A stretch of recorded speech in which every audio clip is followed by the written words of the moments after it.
Thank you very much, Francis. You will notice I'm moving a lot. I'm a pretty agitated person. You will see I'm moving a lot. But I will start first by a few things. As I mentioned last week, it's good that we are interacting together, so please refrain using your phones and all your electronic devices. I think it's important that we have interaction.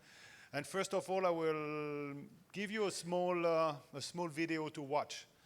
And the idea of this small video, you will take some notes and you will see how you can perceive the situation from this video. And we'll have a 5-minute talk to start the process of the presentation. So this video, you will see 2 different countries. It's not to talk about the countries themselves, it's to see the commonalities of the problem and how everything is interconnected. So I call it what's wrong in fishing. And it can be everywhere. And what you're going to see is two case studies, short video, with our extracts from videos, and you will see. Starting.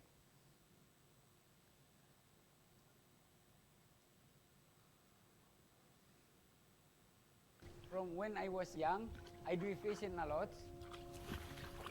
When I go down, I saw many fish. Now the fishes go down. Now it's not easy. For us who using the net fishing, don't make a good money now because many people just fish.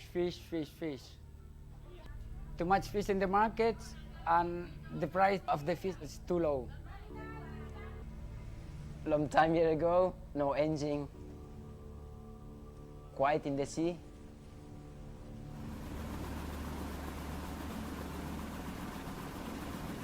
Now, the people from outside, they use a big motor, big neck fish.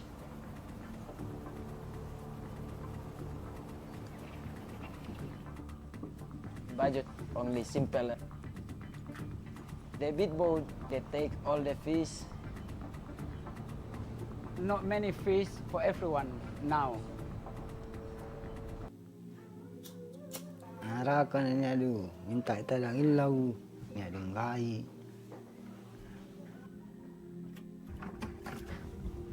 Tapos sa muda kita nang muda itu, batir.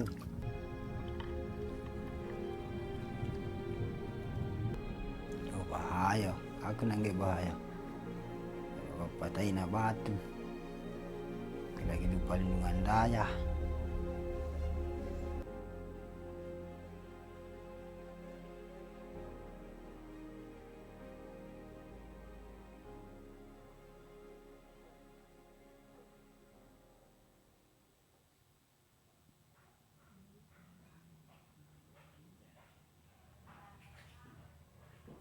Dynamic fishing, they can make more money, and for the environment, for the coral, it's no good.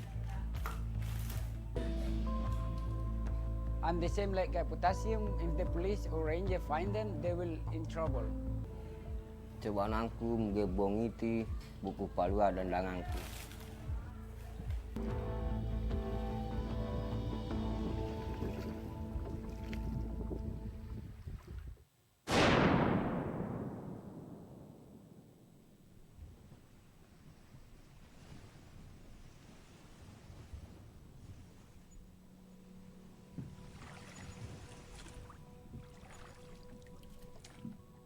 Sudahan dahulu. Kami aku tak aku dahulu. I teach a kid and not follow my life. Say to my kid, maybe you can work in the office, maybe take doctor, teacher.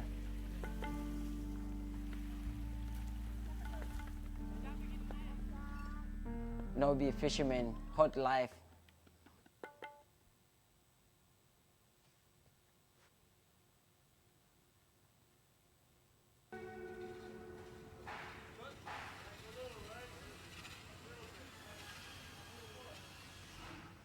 Most of the fishermen I talked to for the series have given up the hunt for fish. They've retired, or they've taken a job on land, or maybe they've moved on to working scallop boats, which today are the big moneymaker in New Bedford. the one person you heard from who still chases groundfish is Paul Valent, the guy who used to captain for Carlos. The day I first met him, he was just back from an 8-day trip to George's Bank. So how many hours of sleep you get the last 8 days? I get about 2 hours in 24 hours. Valent didn't follow the Chevron case all that closely. He spends over 250 days a year out at sea, so he has more immediate concerns than a Supreme Court ruling that will take years to filter down into actual day-to-day regulations. Boats still have to get permits and quota at the start of every season. They still have to use the right gear and avoid the closed areas. They still have to submit to all kinds of monitoring and reporting. For now, none of that has changed. The problem is that there's so much more at stake. It's the culture, the history, the community, the tradition. That is what makes fishermen so hard to regulate. And ultimately, I believe that is why they wound up before the Supreme Court.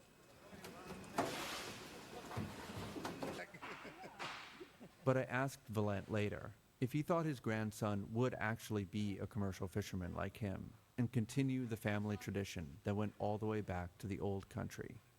He told me, the way the business is today, I'd rather have him do something else.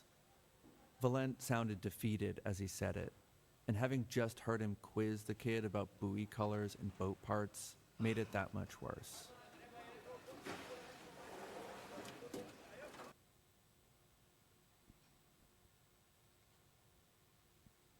Okay, so you've seen two very different countries, extremely different countries, one in Asia, the other one in America. But what can you see in common between both? Do you have any ideas? What can be common between both countries? Sorry? Yeah. Can you give the microphone, please? So they are fishing for? Yeah, okay, thank you.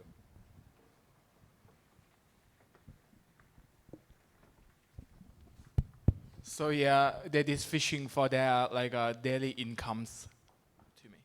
Okay, so there is fishing for livelihood, but there are some other striking points which are very common to both of them. What are they?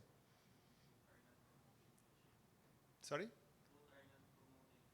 They are not promoting fishing. I think that's a very important point. I mean, in the both documentaries, different countries, none of the people, the fishers talking, because here we have the fishers, the people who are actually doing the job, the people who are on site, the people going to sea. What they say, don't do that.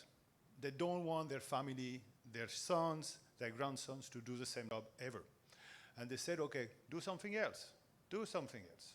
And if you think about what we had for the last week, from our friends from different countries in Asia, from Thailand, we talked also about Korea, we talked about other countries, nobody wants to go to fishing anymore. Probably we have to ask why. Probably why.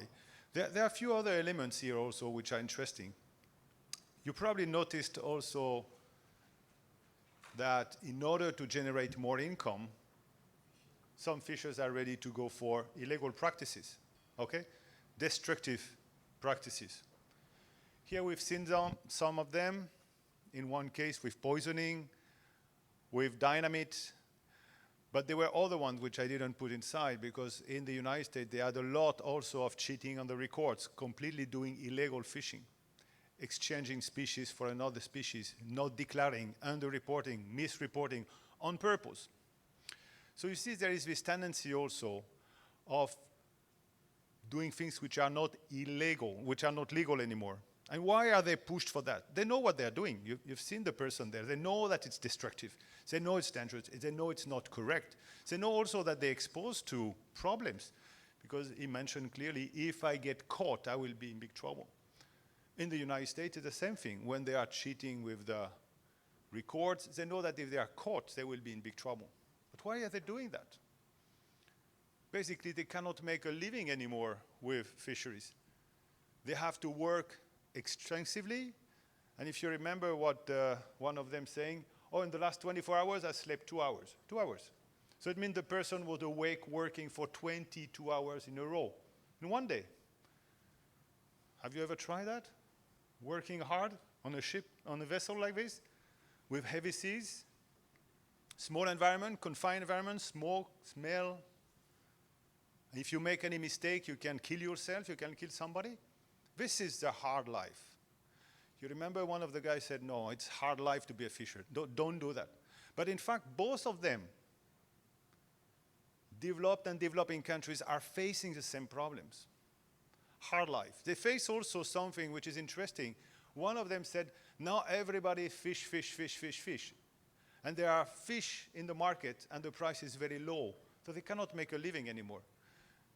And what they highlight that before there were only small-scale fisheries. And there is this competition which has been organized by developing industrial fisheries.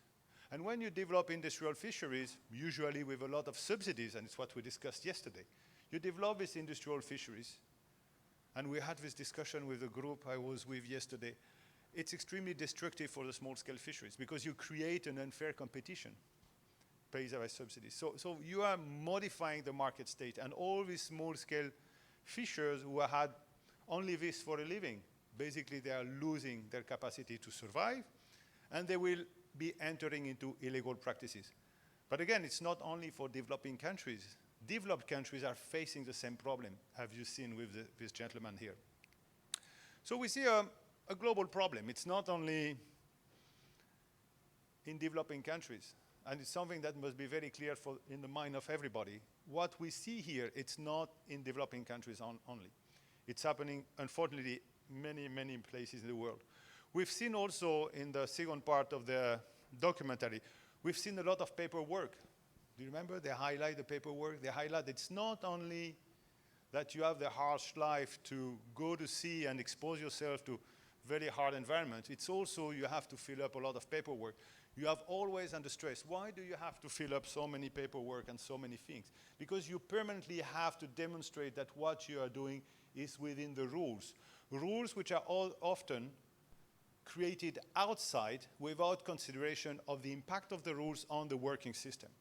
And this is where we are. And we have to question ourselves in administration of the impact of these rules on the life of people and the impact of these rules on how the work system on the fishing vessels will be transformed, will be affected, and how the life of the individuals will be affected. Okay? Is it clear? Did I forget anything?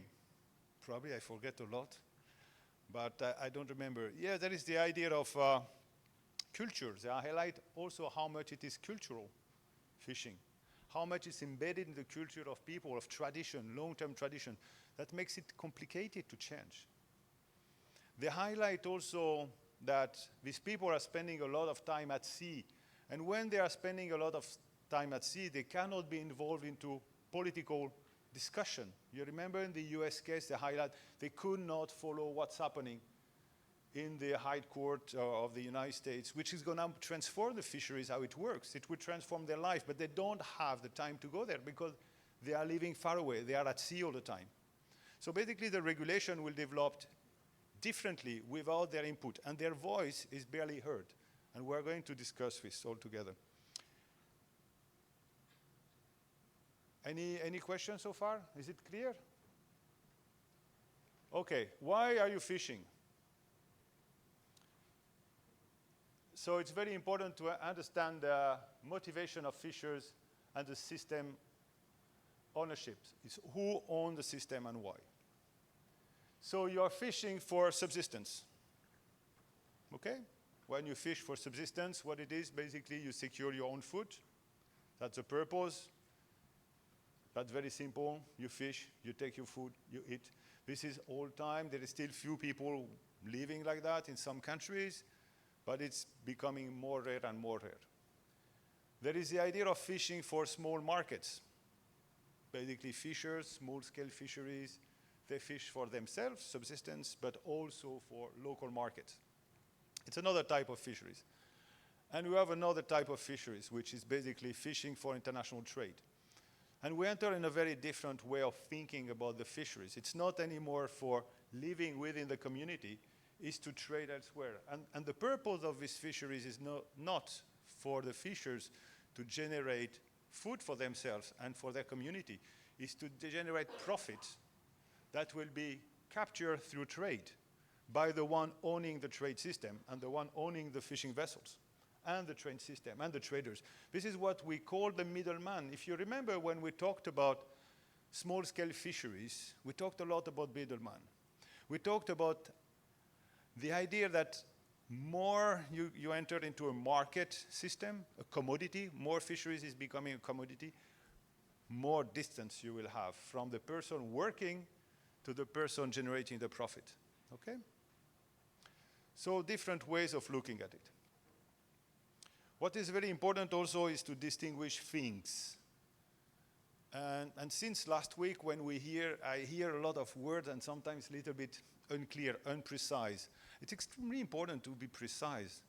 When we talk a word like fisher, fisherman, fishing vessel owners, fish trader, fish processing, it's all different. It's all different. And they happen in different ways, in different areas. So basically, I will distinguish simply in two different areas of work, and I will focus only one. So it's what's happening at sea, with the working environment of the seas and of the vessel. And all the other activities that we consider in fisheries, and sometimes we call about fishers, fisherman, whatever. It's happening, in fact, on land. Working in a fishing port is working ashore. It's not working at sea.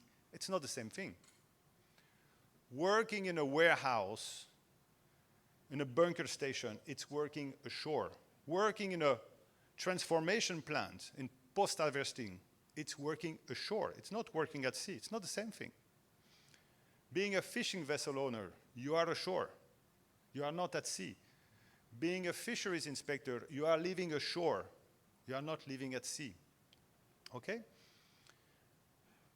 And what we see a lot of control system, a lot of control mechanisms which are coming from shore, which impose their agenda on what's happening at sea, and basically which shape the fisheries system. Who decides for what's happening at sea in terms of number of people on board, activity of work, fishing ground? Everything is done from shore.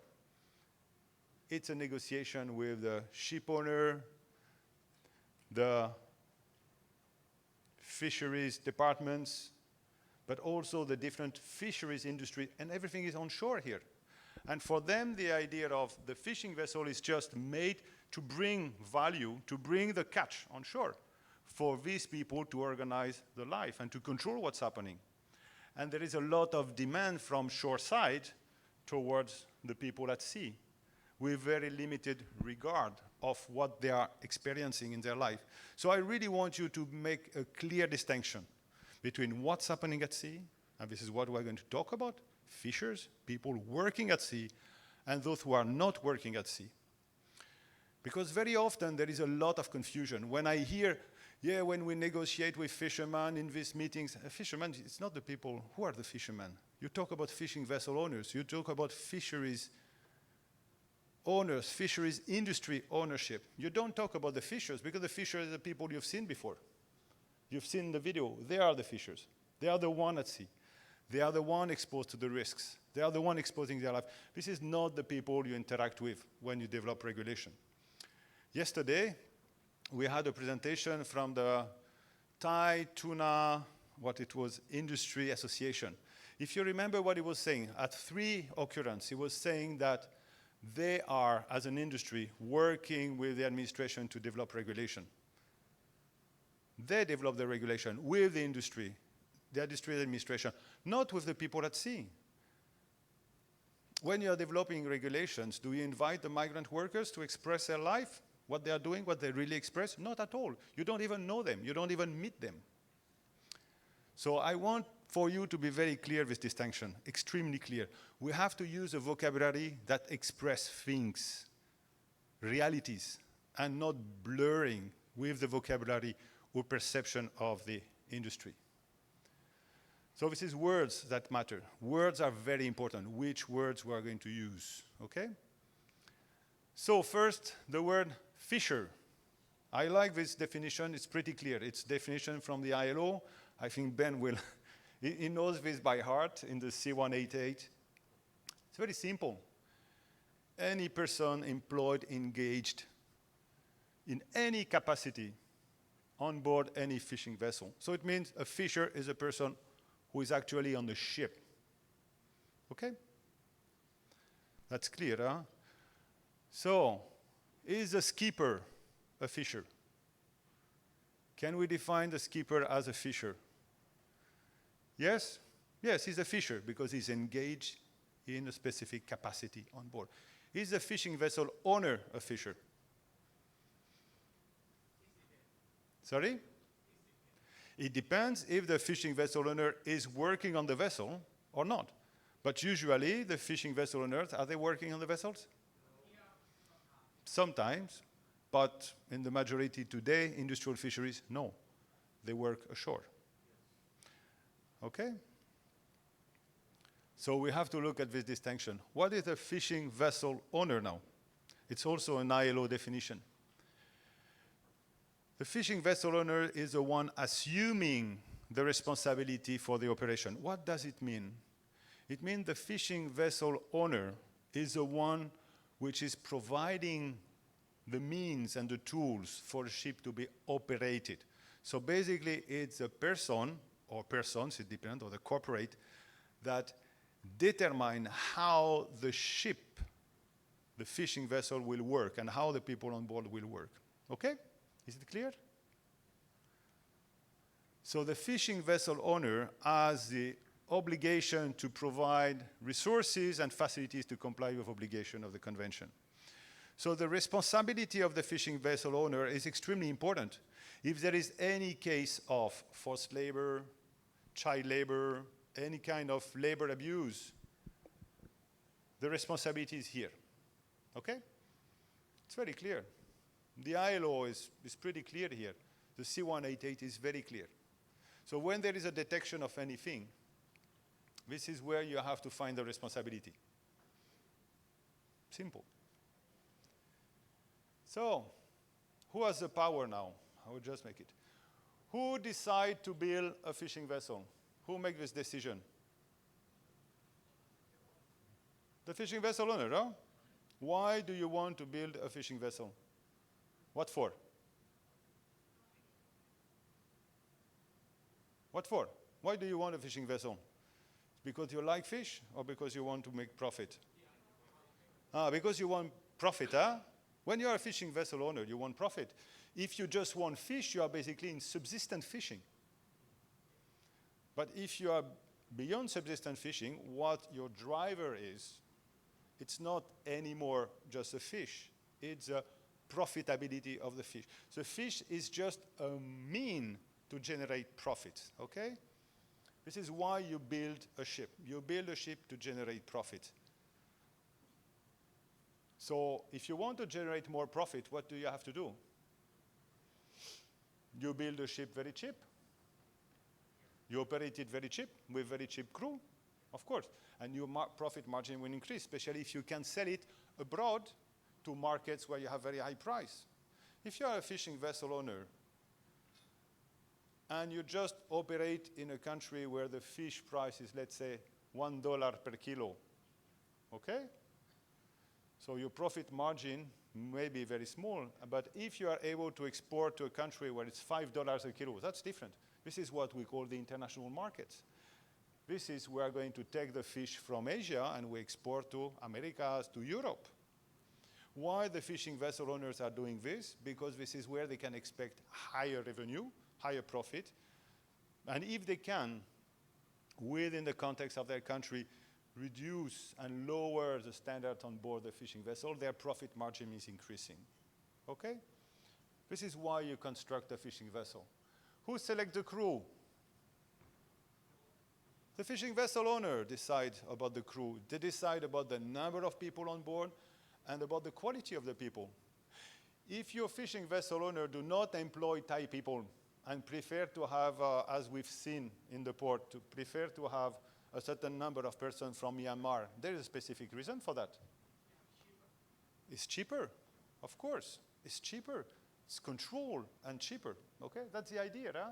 But who is doing this job? It's a fishing vessel owner. It's not the skipper, it's not the person on board that wants to have this specific multinational environment. It's decided by somebody else. The fishing vessel operational framework, so it means where the fishing vessel is going to operate, what are the equipment on board, what are the fishing gear, what is the quality of the vessel, what are the budget allocated to repair and maintenance. Who decides this? Fishing vessel owner again. Who has the power on the fishing vessel operation and working condition? Who have the real power? It's the fishing vessel owner. So if we have a certain type of fisheries today, we have to look where and who to talk to modify this, if we want to modify it. Okay? We were talking a lot about the old people in the fisheries. People don't want to go to the fisheries. Probably we have to look at why they don't want to go, and not claiming we can always find somebody cheaper elsewhere. We probably have to ask why. And probably we should question this power, this overwhelming power, which allow poor working conditions, forced labor in some cases, migrant workers to be exploited. I mean, we have to question all these elements, okay? So the beneficial owner decisions construct basically the working system. The fishing vessel, as it is now, it's a choice to be operated this way and not something else. It's a choice. It's a conscious choice by the fishing vessel owner because they have the power to do it. So it's why it's extremely important to distinguish things, to distinguish between the fisher, the skippers, and the owners. There are three completely different categories. Usually we can say the skipper and the fishers themselves, so the people on board, still constitute the one which are exposed to the risks. And we will talk risks tomorrow with safety. But the owners are different. They are the ones to determine how this works, how the fishing vessel works. Oh, I made a mistake here. I should have a better animation. So it's very important to be precise because the fishing vessel owners and operators, their motivation is to generate profit. The motivation for those working on board is to generate income and to survive, basically, what's happening, okay?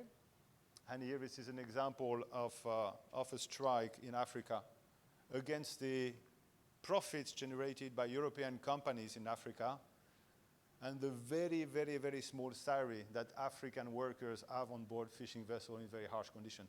They have very, very small salary, but the profit generated by selling the ship, the catch in Europe are very high. So here you had people which responded by working and fighting back. So distance. Distance is very important. We talked about that with the video. If you remember with the video, they were highlighting they were not able to participate in the discussion. They could not follow up what's happening in the legal system. Of course, they are not there. They are far away. On the contrary, there is a clear proximity between the owners of the fishing vessels, but also the owners of the industry, so transforming units, okay? Processing units, fish processing units, and we've seen that before. The fishing vessel owners and the related industry are the ones who are in contact, direct contact with the administration, with the policymakers, with the politicians. And basically they can influence how the regulation is shaped because they are the ones providing their voice to the political sphere. And usually the political sphere do not know so much and they will hear this voice say, oh yeah, it makes sense. We have to develop regulation like this. And it's becoming very visible in the type of regulation that we have today in the fishing industry. One of the elements, for example, is the subsidies. When we discussed yesterday all together about the subsidies, what we've noticed about the subsidies, fuel is basically nearly everywhere. Boat support, fishing gear. Who are you supporting here? Do you support the poor fishers on the vessel working hard? No. You support the capital ownership, okay?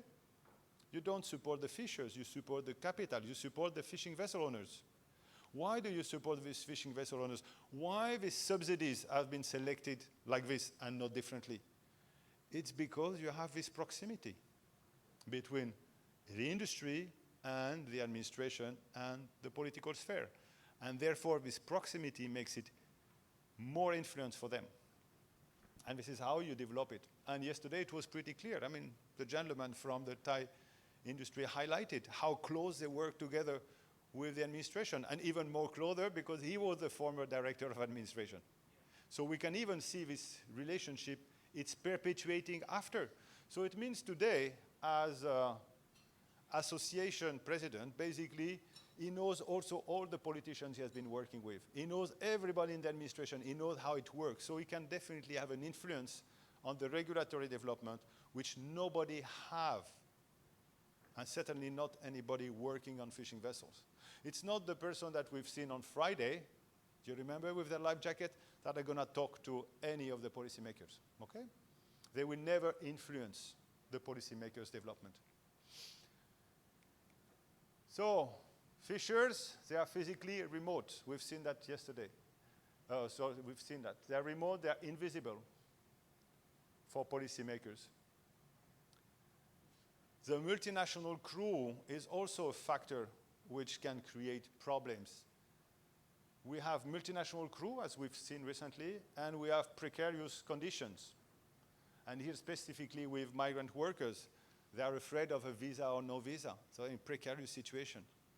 If they voice, basically, they can be kicked out, they can be stopped, arrested, and deported. And finally, we have an administration, an inspection regime, which is keeping these people, the fishers, under pressure at all time. Because when you send inspectors team on a fishing vessel, you are not inspecting the fishing vessel owner's decision why it is like this. You inspect the people here, and they are becoming in a stressful situation. Here, this is an extract from the ILO report that Ben knows very well because he was in charge of this report, highlighting that only 4% of the migrant workers are organized in trade union. And if you are not organized, your capacity to raise your voice is quasi inexistent. And the situation is pretty important in fisheries here. So what does it create? It creates a imbalance, a very strong imbalance between the social partners, between the workers on one side and with the employers.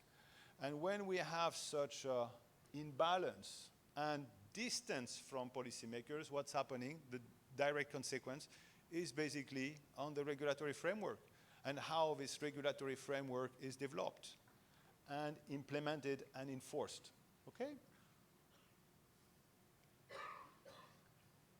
So, is it clear?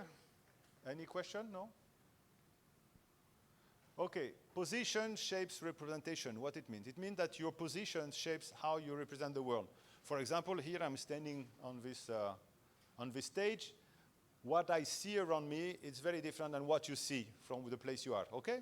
That it means that the position you are in will determine how you see the world and how you are going to live in this world and process it, okay? Is it clear? But the position is not only the geographic position, it's a social position, it's the organizational position. All these positions will shape how you understand the environment you are living in. So, in this room, anybody has been working at sea as a fisher?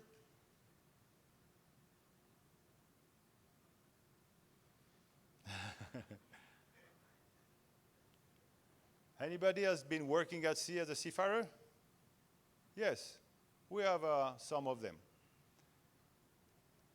Anybody worked at sea as a fisheries observer? Okay. Anybody at sea worked as a researcher? Okay. Anybody worked at sea as an enforcement officer? Okay, good. Anybody has worked at sea as Navy officer? Yes. So we have some, huh? Anybody of you has direct father, son, mother directly working at sea? Yes, okay. And many do not have this relationship. What does it mean? Why is it important to have this relationship? Because when you have been at sea, and specifically a certain number of time, you know exactly what it is. You know what the work is. It's inside you, okay? It's not something that you imagine from distance. It's not something that you imagine from an office ashore in your administration, okay? Being exposed physically, being engaged in this kind of activity, being engaged in very long hours, means that you have a certain compassion, a certain sympathy with what's happening. If you are completely disconnected, you just forget that, okay? You have no knowledge about it, physical knowledge. So, now as regulators, when you are a regulator in fisheries management, when you develop a fisheries management plan, what are the drivers and objectives of fisheries management plan?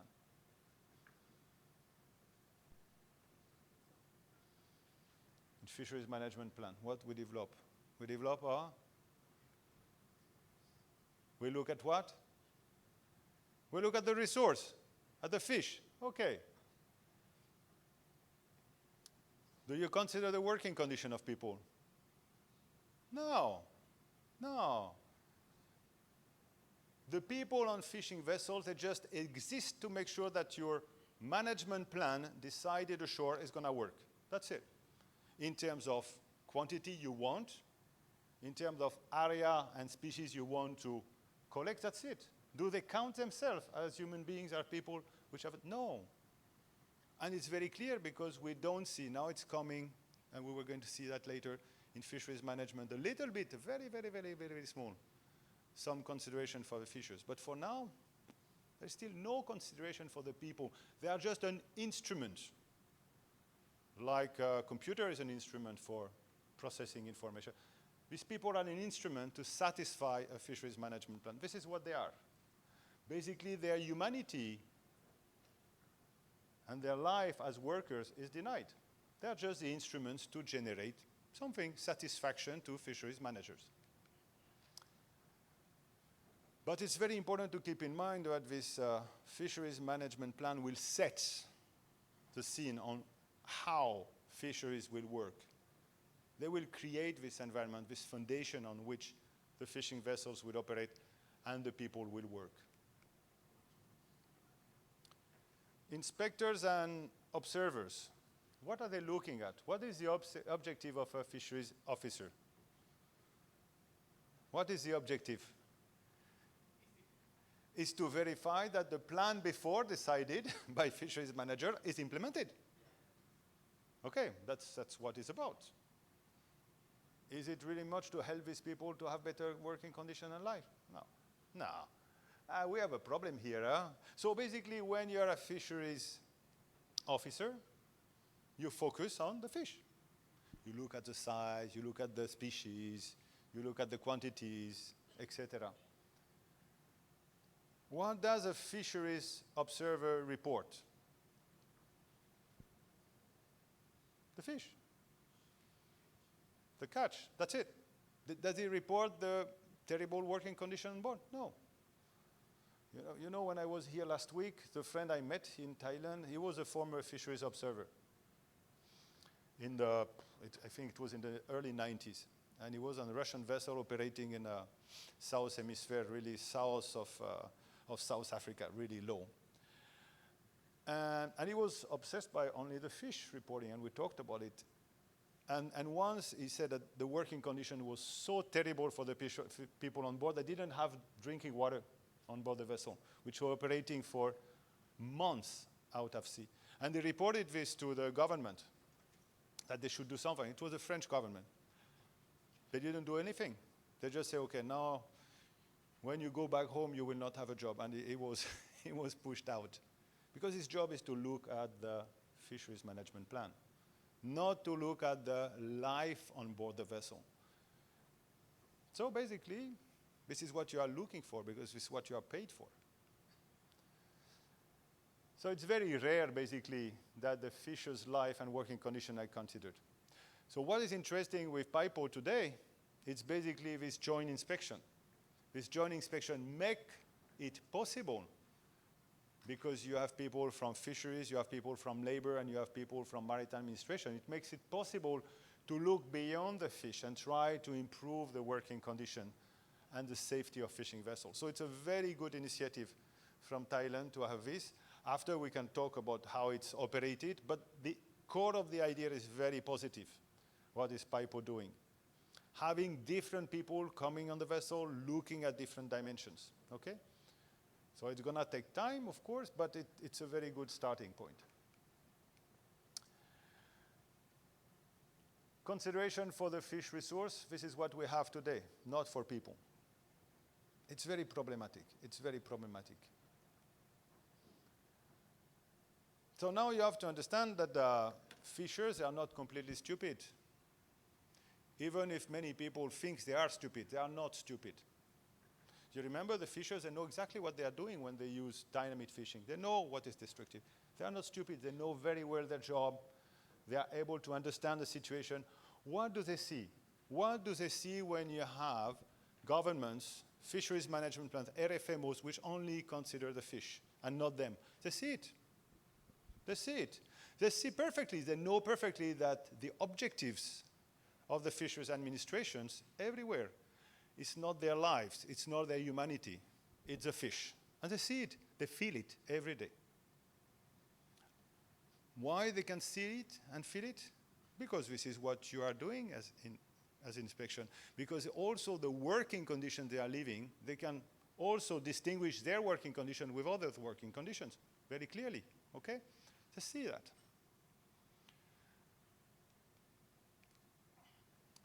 Can you comment these pictures? I think some of you were there, most of you were there. And think about how do these people feel in this situation.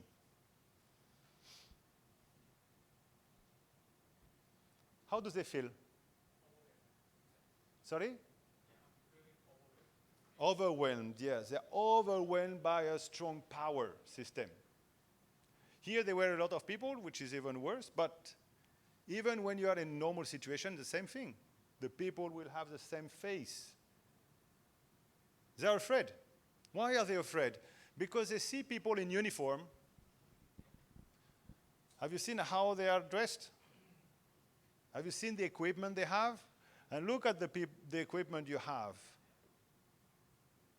Do you think there is any sign here that will bridge the gap between these people and you? No. They feel controlled, overwhelmed, pressured, dominated. Do you think it's a pleasant feeling for them? You know, they are all showing this in a standing point. Do you want to be like this? Do you want to be like this? You're treated like an animal here, huh? Yeah, but this is what is the reality of these people.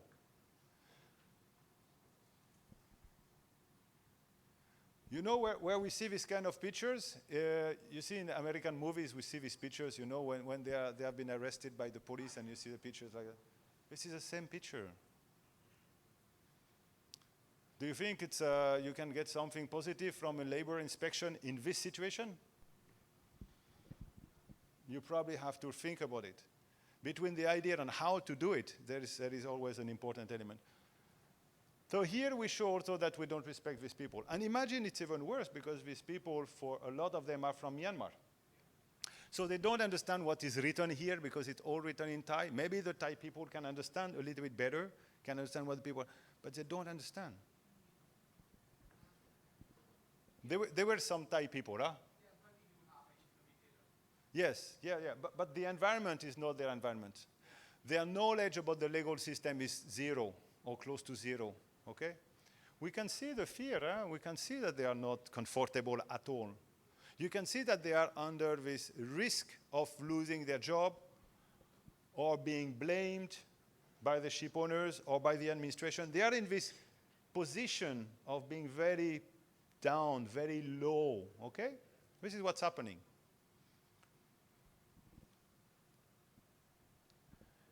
Any more comment about that one? We have to look at what's happening. Okay? We have to look at it. It's pretty clear now that I see from a different perspective, no? Very good intention, but the context inside which it is. You will never get anything from these people. You place them in a context of being overwhelmed, dominated, fear. Even if you have good intention to try to find something, you will not get anything from these people in this situation. Look at them.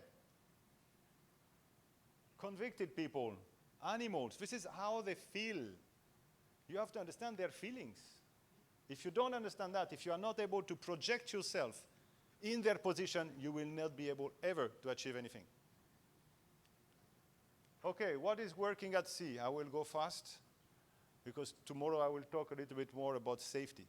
Harsh condition, very difficult working condition, living condition. Water on board a fishing vessel is sometimes and very often a problem. Very long hours of work, fatigue is permanent. Extremely intensive work. When we had a small chat with one of the Myanmar fishers, he was explaining that they were very tired all the time. They had short hours, 2 hours rest, if I remember, is what he said, 2 hours rest, working, 2 hours rest. This is the way they work. So basically, even when they stop working, their brain is very confused also. They have so much tired, so much pressure, okay? They are isolated from their family, from their network. They are far away. They have no understanding of what's happening around them. They have very uncertain revenues. They are under pressure. Usually they don't have a written agreement. They have nearly no representation or unions trying to help them genuinely. And you have the fishing vessel ownership, which is also fragmented, which doesn't help very much to see that. What we see here, the pictures, we see one from Thailand, one from China, another one from China, and one from Africa. All of them, different countries, but look at the condition of life. Do you think it's extremely different? The way these people are treated? At least there is a certain equality in the fishing industry. Everybody is badly treated, which is pretty sad, huh? So, exploitation and abuse, recruitment practices, share system, overwork, medical health abuse. We know that there are many works which have been done by your friend from the ILO, and I really invite you to look at it, to read these works, and that's very, very interesting work. Really fascinating to see the level of violence exercised against this population, because this is violence. Here, these are some other type of problems. Here, this is in Africa, if I remember, or in Asia. 94% of the people have restricted access to clean water. 94% of people do not have clean water on board. 94%. It's quite a lot, huh? Do you think a lot of people ashore, in any job ashore, do not have access to clean water? People in processing plants, do you think they don't have access in clean water? Even processing plant is not a good work, but they do have at least this access. Okay, that's very simple things. Violence is something which is very common. 97% of the people report working over 14 hours every day. It's not only in developing countries. Look, this is in developed countries. If I remember, this one is Ireland. And there is an equivalent which has been published for UK, for UK. Okay, so Ireland, UK, I would say the same in France, probably in Spain, the same. We find the same situation in developing and developed countries. That's very problematic. That's very problematic. Here we saw also a report from Thailand, and again you have the idea, 99.5% of the people reported not having inadequate rest hours. 99% of the people not having sufficient rest, 99%. And we know that the regulation requires at least 10 hours rest per day. They don't have for 99%. So even when their regulation is not implemented.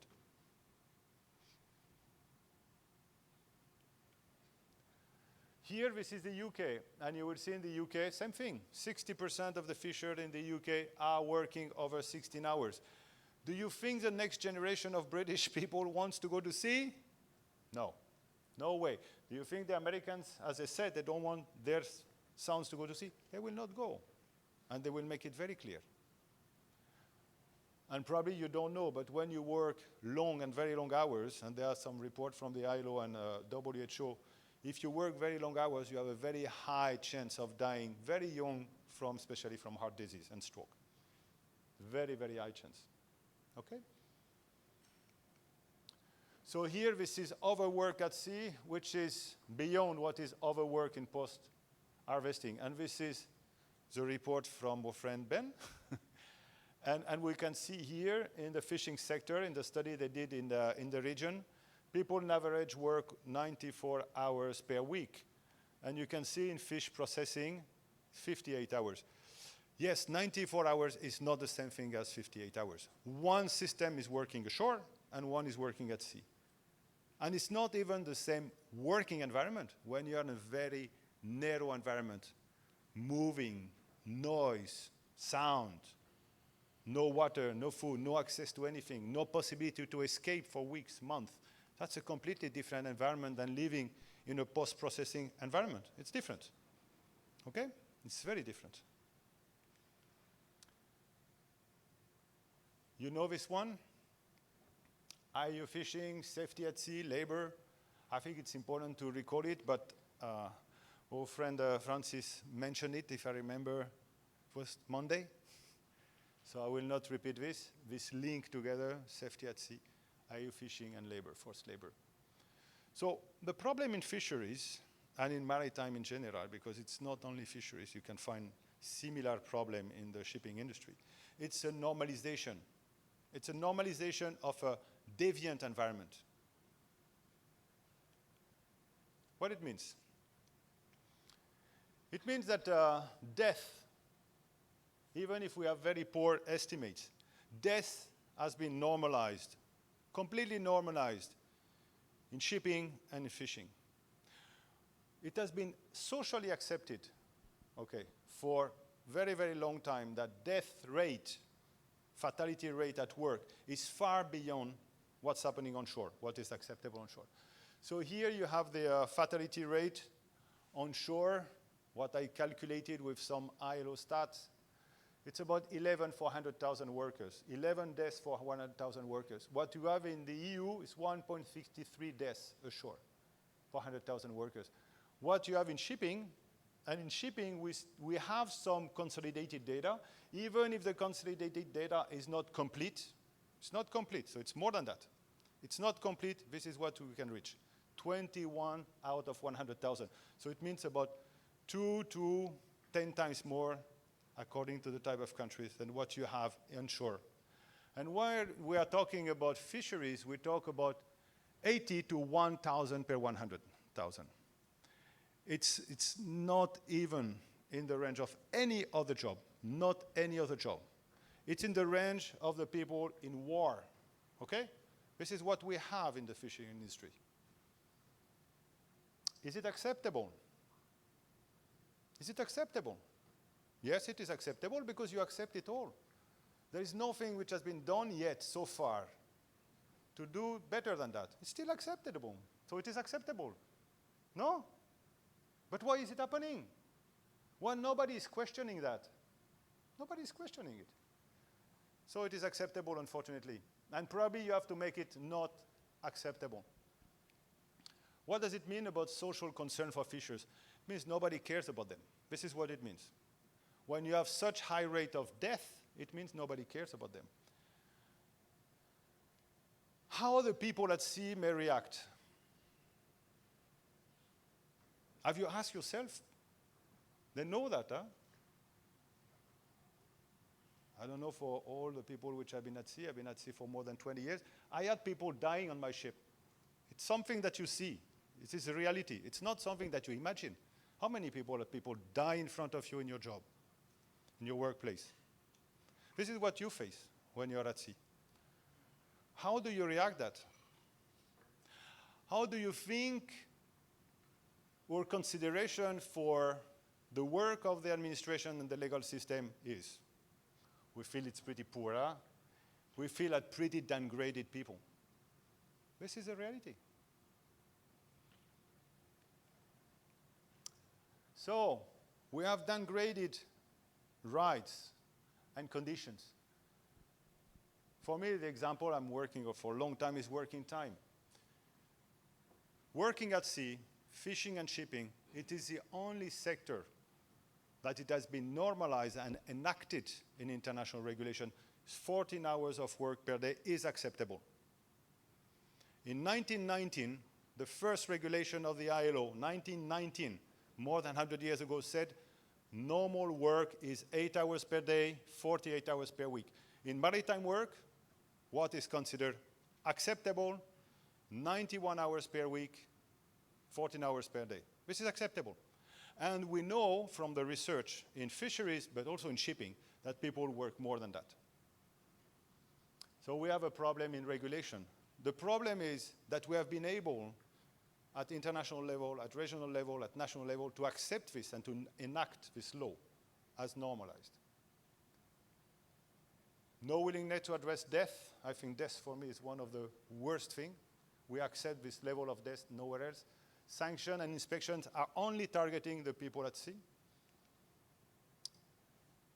Do the people feel respected? No. They know they are not respected. They know perfectly. Okay? Here, can we question the idea of decent work? Yes, decent work at sea is probably not the same thing as decent work ashore. There are different work for that. And we have to question ourselves, why these fishers are excluded from basic labor law? Why fishers do not enjoy the same social protection as other workers? Why? Why? We have to look at our representations. Working condition, abuse, unhealthy living conditions.